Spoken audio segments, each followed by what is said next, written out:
Marpalli media YouTube ಚಾನಲಿಗೆ ತಮ್ಮೆಲ್ಲರಿಗೂ ಆದರದ ಆತ್ಮೀಯ ಸ್ವಾಗತ.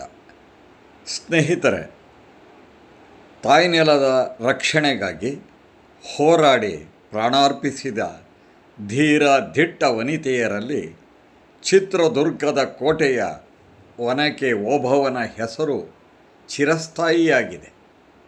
ಓಬವ್ವ ಒಬ್ಬ ಸಾಮಾನ್ಯ ಮಹಿಳೆಯಾಗಿದ್ದು, ಯಾವುದೇ ಶಸ್ತ್ರಾಭ್ಯಾಸ ವಿದ್ಯಾಪಾರಂಗತಳಾಗದ ಒಬ್ಬ ಕಾವಲು ಗೋಪುರದ ಸಾಮಾನ್ಯ ಕಾವಲುಗಾರನ ಪತ್ನಿಯಾದ ಈಕೆ ದುರ್ಗದ ಕೋಟೆಯ ಹಾಗೂ ನಾಡಿನ ರಕ್ಷಣೆಗಾಗಿ ತನ್ನ ಪ್ರಾಣದ ಹಂಗು ತೊರೆದು ಹೋರಾಡಿದ ವಿಷಯ ಕನ್ನಡ ನಾಡಿನ ಇತಿಹಾಸದಲ್ಲಿ ರೋಮಾಂಚನಗೊಳಿಸುವ ವಿಚಾರವಾಗಿದೆ. 18ನೆಯ ಶತಮಾನದಲ್ಲಿ, ಅಂದರೆ ಕ್ರಿಸ್ತ ಶಕ 1754ರಿಂದ 1779ರಲ್ಲಿ ಚಿತ್ರದುರ್ಗದ ಪಾಳೆಗಾರ ಮದಕರಿ ನಾಯಕನ ಕೋಟೆಯಲ್ಲಿ ಕಾವಲು ಗೋಪುರದ ಕಾವಲುಗಾರನಾದ ಮುದ್ದ ಹನುಮನ ಪತ್ನಿಯೇ ಈ ಓಬವ್ವ. ಕ್ರಿಸ್ತ ಶಕ 1766ರಲ್ಲಿ ಹೈದರಾಲಿ ಚಿತ್ರದುರ್ಗವನ್ನು ವಶಪಡಿಸಿಕೊಳ್ಳಬೇಕೆಂದು ಭಾರೀ ಸೈನ್ಯದೊಂದಿಗೆ ಚಿತ್ರದುರ್ಗದ ಕೋಟೆ ಹತ್ತಿರ ಬರುತ್ತಾನೆ. ಎಷ್ಟು ಯುದ್ಧ ಮಾಡಿದರೂ ಚಿತ್ರದುರ್ಗದ ಕೋಟೆ ವಶಪಡಿಸಿಕೊಳ್ಳಲು ಅವನಿಗೆ ಆಗುವುದೇ ಇಲ್ಲ. ಒಂದು ದಿನ ಹಾಲು ಮಾರುವವಳು ಕೋಟೆಯ ಬಂಡೆ ಕಲ್ಲುಗಳ ಮಧ್ಯದ ಒಂದು ಕಳ್ಳ ಕಿಂಡಿಯಿಂದ ನುಸುಳಿ ಹೋಗುವುದನ್ನು ಹೈದರಾಲಿ ಗುಪ್ತಚರರು ಕಾಣುತ್ತಾರೆ. ಇದನ್ನು ಕೇಳಿದಂಥ ಹೈದರ ಅಲಿ ಆ ಕಳ್ಳ ಕಿಂಡಿಯ ಒಳಗೆ ತನ್ನ ಸೈನಿಕರು ನುಸುಳುವಂತೆ ಆದೇಶಿಸುತ್ತಾನೆ. ಅದೇ ಹೊತ್ತಿಗೆ ಕಾವಲು ಕಾಯುತ್ತಿದ್ದ ಮುದ್ದ ಹನುಮನು ಊಟಕ್ಕಾಗಿ ಕೋಟೆಯ ಒಳಗಿನ ಮನೆಗೆ ಬಂದಿರುತ್ತಾನೆ.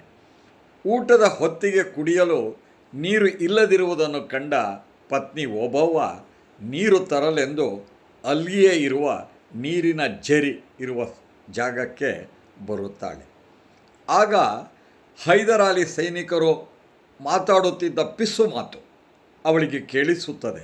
ಜೊತೆಗೆ ಅಲ್ಲಿನ ಕಿಂಡಿಗಳಿಂದ ಸೈನಿಕರು ನುಸುಳುವುದನ್ನು ಆಕೆ ನೋಡುತ್ತಾಳೆ. ತಕ್ಷಣವೇ ಗಂಡನಿಗೆ ತಿಳಿಸಲೆಂದು ಮನೆಗೆ ಬಂದಾಗ ಮುದ್ದ ಹನುಮನು ಊಟ ಮಾಡುತ್ತಿರುತ್ತಾನೆ. ಊಟ ಮಾಡುವವರನ್ನು ಎಬ್ಬಿಸಬಾರದೆಂದು ಅಲ್ಲಿಯೇ ಇದ್ದ ಒನಕೆಯನ್ನು ಹಿಡಿದುಕೊಂಡು ಸೀರೆಯ ಕಚ್ಚೆಯನ್ನು ಕಟ್ಟಿ ಮನೆ ದೇವರನ್ನು ಮನದಲ್ಲಿಯೇ ನೆನೆದು ದುರ್ಗಿಯಾಗಿ ಕಳ್ಳ ಕಿಂಡಿಯಿಂದ ನುಸುಳುತ್ತಿದ್ದ ಹೈದರಾಲಿಯ ಸೈನಿಕನ ತಲೆಗೆ ಒನಕೆಯಿಂದ ಹೊಡೆಯುತ್ತಾಳೆ. ನಂತರ ಆ ಸೈನಿಕನ ಹೆಣವನ್ನು ಪಕ್ಕಕ್ಕೆ ಎಸೆಯುತ್ತಾಳೆ. ಹೀಗೆ ಒಬ್ಬರಂತೆ ಒಬ್ಬರು ಕಳ್ಳಗಿಂಡಿಯಿಂದ ನುಸುಳಿಕೊಂಡು ಬರುತ್ತಿದ್ದ ಸೈನಿಕರನ್ನು ಹೊಡೆದುರುಳಿಸಿ ಅವರ ಹೆಣಗಳನ್ನು ಬರುವ ಸೈನಿಕರಿಗೆ ಕಾಣಬಾರದೆಂದು ಎಳೆದು ದೂರಕ್ಕೆ ಹಾಕುತ್ತಾಳೆ. ಅಷ್ಟು ಹೊತ್ತಿಗೆ ಪತ್ನಿ ಇನ್ನೂ ಮನೆಗೆ ಬಾರದಿರುವುದನ್ನು ಕಂಡ ಮುದ್ದ ಹನುಮನು ಅಲ್ಲಿಗೆ ಬಂದು ನೋಡಿದಾಗ ಓಬವ್ವ ರಣಚಂಡಿಯಂತೆ ಹೈದರಾಲಿಯ ಸೈನಿಕರನ್ನು ಹೊಡೆದು ಹಾಕಿದ ಹೆಣದ ರಾಶಿಯನ್ನು ನೋಡಿ ದಿಗ್ಭ್ರಾಂತನಾಗುತ್ತಾನೆ. ಕೂಡಲೇ ಮುದ್ದ ಹನುಮನು ರಣಕಹಳೆಯನ್ನು ಊದುತ್ತಾನೆ. ರಣಕಹಳೆಯನ್ನು ಕೇಳಿದ ಮದಕರಿಯ ನಾಯಕರ ಸೈನ್ಯವೂ ಬರುತ್ತದೆ. ಮದಕರಿಯ ಸೈನಿಕರು ಹೈದರಾಲಿಯ ಸೈನಿಕರ ಮೇಲೆ ಎರಗುತ್ತಾರೆ. ಅಷ್ಟರಲ್ಲಿ ಹಿಂದಿನಿಂದ ಬಂದ ಹೈದರಾಲಿಯ ಸೈನಿಕನೊಬ್ಬ ಓಬವ್ವನ ಬೆನ್ನಿಗೆ ಖಡ್ಗದಿಂದ ಇರಿಯುತ್ತಾನೆ. ಓಬವ್ವ ಅಲ್ಲಿಯೇ ಕುಸಿದು ಬೀಳುತ್ತಾಳೆ. ಕ್ರಿಸ್ತ ಶಕ 1766ರಲ್ಲಿ ನಡೆದ ಈ ಯುದ್ಧದಲ್ಲಿ ಹೈದರಾಲಿಯ ಸೈನಿಕರು ಸೋತು ಹಿಮ್ಮೆಟ್ಟುತ್ತಾರೆ.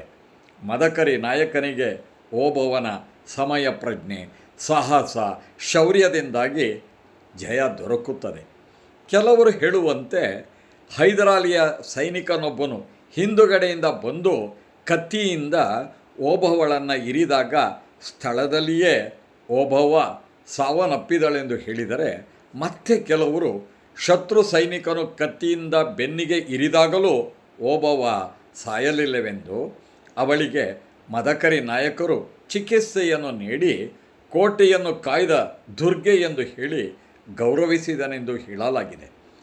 ಕ್ರಿಸ್ತ ಶಕ 1769ರಲ್ಲಿ ಓಬವ್ವನು ಅನಾರೋಗ್ಯದಿಂದ ಮರಣ ಹೊಂದಿದಳೆಂದು ಆಗ ದೊರೆಗಳೇ ರಾಜ ಮರ್ಯಾದೆಯಿಂದ ಓಬವ್ವನ ಮೃತ ಶರೀರವನ್ನು ಇಡೀ ಕೋಟೆಯಲ್ಲಿ ರಾಜ ಬೀದಿಗಳಲ್ಲಿ ಮೆರವಣಿಗೆ ಮಾಡಿಸಿ ನಂತರ ಕೋಟೆಯ ಮೇಲ್ಗಡೆ ಇರುವ ತಣ್ಣೀರು ಚಿಲುಮೆಯ ಪೂರ್ವಕ್ಕೆ ಸಮಾಧಿಯನ್ನು ಮಾಡಿಸುತ್ತಾನೆ.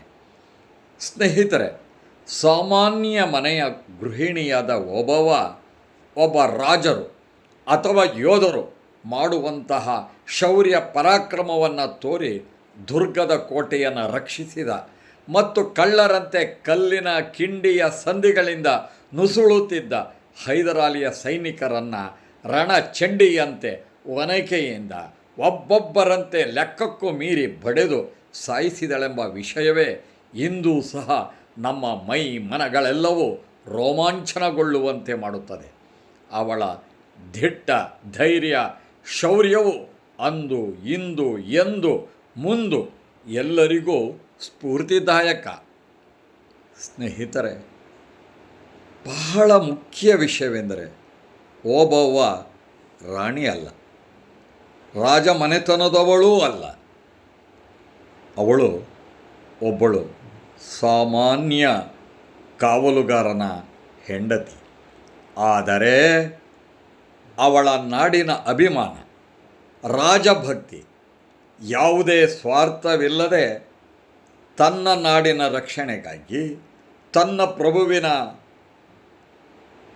ಗೋಸ್ಕರ ಜೀವದ ಹಂಗು ತೊರೆದು ವೈರಿಗಳನ್ನು ಸದೆಪಡೆದು ಕೋಟೆಯನ್ನು ಕಾಪಾಡಿದ್ದು ಅತ್ಯಂತ ಮಹತ್ವಪೂರ್ಣ, ಚಿರಸ್ಮರಣೀಯ. ಸ್ನೇಹಿತರೆ, ಇಲ್ಲಿಯವರೆಗೆ ನಾವು ಕರ್ನಾಟಕದ ಧೀರ ದಿಟ್ಟ ರಾಣಿಯರ ಬಗ್ಗೆ ವಿಡಿಯೋಗಳನ್ನು ಪ್ರಸಾರ ಮಾಡಿರೋದನ್ನು ತಾವು ನೋಡಿದ್ದೀರಿ. ಅಲ್ಲಿ ರಾಣಿಯರು ತಮ್ಮ ನಾಡಿನ ರಕ್ಷಣೆಗಾಗಿ ಯುದ್ಧ ಮಾಡಿದ್ರು. ಅದೂ ಸ್ವಾಭಿಮಾನ, ದೇಶಾಭಿಮಾನ ನಿಜ. ಆದರೆ ಇಲ್ಲಿ ಒಬ್ಬಳು ಸಾಮಾನ್ಯ ಹೆಂಗಸು. ಇವಳು ಅಕಸ್ಮಾತ್ ಯುದ್ಧದಲ್ಲಿ ಗೆದ್ದರೂ ರಾಣಿಯಲ್ಲ. ಆದರೆ ಪ್ರತಿಯೊಬ್ಬ ಪ್ರಜೆಯು ತನ್ನ ನಾಡಿಗಾಗಿ, ದೇಶಕ್ಕಾಗಿ ದುಡಿಬೇಕು, ಪ್ರಾಣಾರ್ಪಣೆ ಮಾಡಬೇಕು, ಅದು ನಮ್ಮ ಕರ್ತವ್ಯ ಅಂತ ತಿಳ್ಕೊಂಡಿರುವಂತಹ ಈ ಗೃಹಿಣಿ ಇದ್ದಾಳಲ್ಲ, ಇವತ್ತು ನಮಗೆ ಆಕೆ ಆದರ್ಶ ನಾರಿಯಾಗಿರ್ತಾಳೆ. ಅವಳಿಗೆ ಗೊತ್ತಿತ್ತು ಇಷ್ಟೊಂದು ಹೈದರಾಲಿಯ ಸೈನಿಕರು ಒಳಗಡೆ ನುಗ್ತಾ ಇದ್ದಾರೆ, ಬರ್ತಾ ಇದ್ದಾರೆ ಅಂತಂದರೆ. ಅಂದರೆ ಒಂದು ಸೈನಿಕನ ಹೊಡೆದು ಅವನ ಹೆಣವನ್ನು ಇನ್ನೊಂದು ಕಡೆ ಎತ್ತಾಕಬೇಕಾದ್ರೆ ಅವಳಲ್ಲಿದ್ದಂಥ ಶಕ್ತಿ ನೋಡಿ, ಮತ್ತು ಅವಳಲ್ಲಿರುವಂತಹ ಕೆಚ್ಚು ಹೇಗಿತ್ತು ಅನ್ನೋದನ್ನು ನಾವು ಅರ್ಥ ಮಾಡ್ಕೊಳ್ಬೇಕು. ಸ್ನೇಹಿತರೆ, ಇಂತಹ ವೀರ ಒಬ್ಬ ಮಹಿಳೆ ಇದ್ದಾಳಲ್ಲ, ಯಾವತ್ತೂ ಸಹ ನಮ್ಮ ಎಲ್ಲ ಮಹಿಳೆಯರಿಗೂ ಎಲ್ರಿಗೂ ಇವಳು ಆದರ್ಶವಾಗಿರ್ತಾಳೆ. ಸ್ನೇಹಿತರೆ, ಕರ್ನಾಟಕ ಸರ್ಕಾರವೂ ಸಹ ಓಬವ್ವನ ಶೌರ್ಯ, ಪರಾಕ್ರಮ, ಅವಳ ನಾಡಭಕ್ತಿಯನ್ನು ಗಮನಿಸಿ 2021ರಲ್ಲಿ ನವೆಂಬರ್ 11 ಓಬವ್ವನ ಜಯಂತಿಯನ್ನು ಆಚರಿಸಲು ಆದೇಶ ಮಾಡಿದೆ. ಸ್ನೇಹಿತರೆ, ತಾವು ಇಲ್ಲಿ ಫೋಟೋ ನೋಡ್ತಾ ಇದ್ದೀರಿ. ಇಲ್ಲಿ ಚಿತ್ರದುರ್ಗದಲ್ಲಿ ಓಬವ್ವನ ದೇವಾಲಯವನ್ನು ಮಾಡಿದ್ದಾರೆ. ನಿಜ, ಆಕೆಯ ಶಕ್ತಿ ಇದೆಯಲ್ಲ, ಶೌರ್ಯ ಇದೆಯಲ್ಲ, ಮತ್ತು ಅವಳು ಆ ಹೈದರಾಲಿಯ ಸೈನಿಕರನ್ನು ಹೊಡೆದು ಉರುಳಿಸಬೇಕಾದ್ರೆ ನಿಜವಾಗಿಯೂ ಅವಳಲ್ಲಿ ಆ ದೈವಿಕ ಶಕ್ತಿ ಆಹ್ವಾನೆಯಾಗಿತ್ತೇನೋ ಅನ್ನೋದನ್ನು ನಾವು ಯೋಚನೆ ಮಾಡಬೇಕಾಗತ್ತೆ. ಸ್ನೇಹಿತರೆ, ಇವತ್ತು ಸಹ ಚಿತ್ರದುರ್ಗದ ಕ್ರೀಡಾಂಗಣಕ್ಕೆ ಓಬವ್ವನ ಹೆಸರನ್ನು ನಾಮಕರಣ ಮಾಡಲಾಗಿದೆ.